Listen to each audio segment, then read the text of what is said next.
Iranians in their millions have flooded the streets of the capital Tehran and other major cities to voice support for the Islamic Republic establishment. The mass rallies were held on the anniversary of the 2009 pro-Islamic Republic marches that put an end to the post-election turmoil back then. The protesters condemned some Western countries' interference in Iran's internal affairs.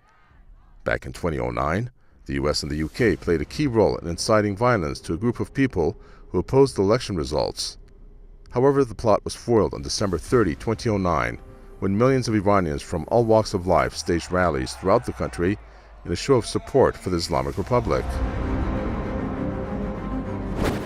But the most incredible thing for me is to actually see so many tens of thousands of people coming out on the street in support of their government. You wouldn't even get 10 people coming out on the streets of London in support for Theresa May and the Conservative government. It simply wouldn't happen. Never in Britain, because there isn't that genuine support for the government. The government is seen as a problem, as actually against the will of the people, imposing measures they don't have to on the poor, just simply to give favours to their rich friends. And so there's a completely different atmosphere in Britain.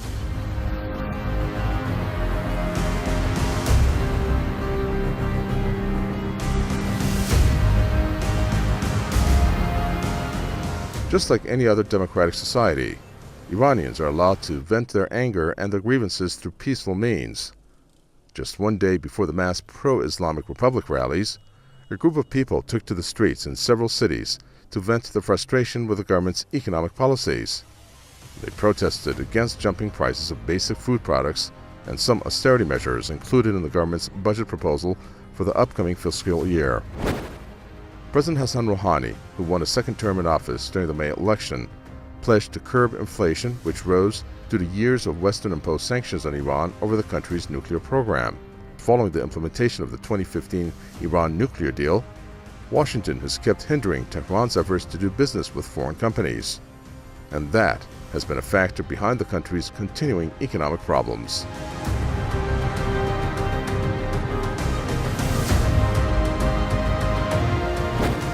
So it's very brave of the Iranian government to even allow protests. And it shows what a mature democracy Iran is becoming, that they can allow such protests, because we know that the United States has been trying to control Iran for literally for decades.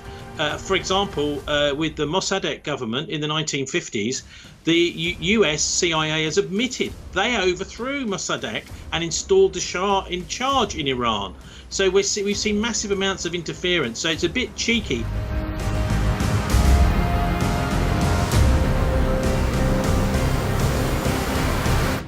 Shortly after the protests against the economic situation in parts of Iran, in a tweet, U.S. President Donald Trump condemned the arrest of some demonstrators, telling Tehran that the world is watching. In similar comments, the U.S. State Department accused Iran's leaders of pursuing destabilizing policies. In reaction, Iran's Foreign Ministry spokesman denounced such comments as cheap, worthless, and invalid. Bahram Qasemi also slammed U.S. officials' quote, duplicitous and opportunist support for recent gatherings in parts of the country.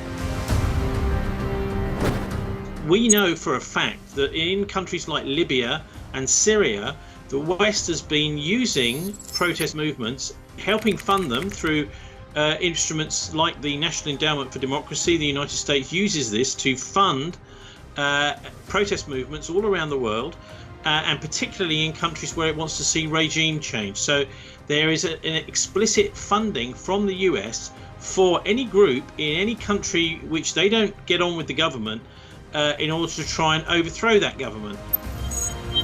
Separately, Russia has accused the U.S. of, quote, direct interference into the electoral process after the State Department criticized Moscow's decision to ban an opposition leader from running for president. Washington's inflammatory comments and its meddlings are seemingly aimed at fanning the flames of discontent at governments who put obstacles in the way of the U.S. trying to fulfill its hegemonic goals.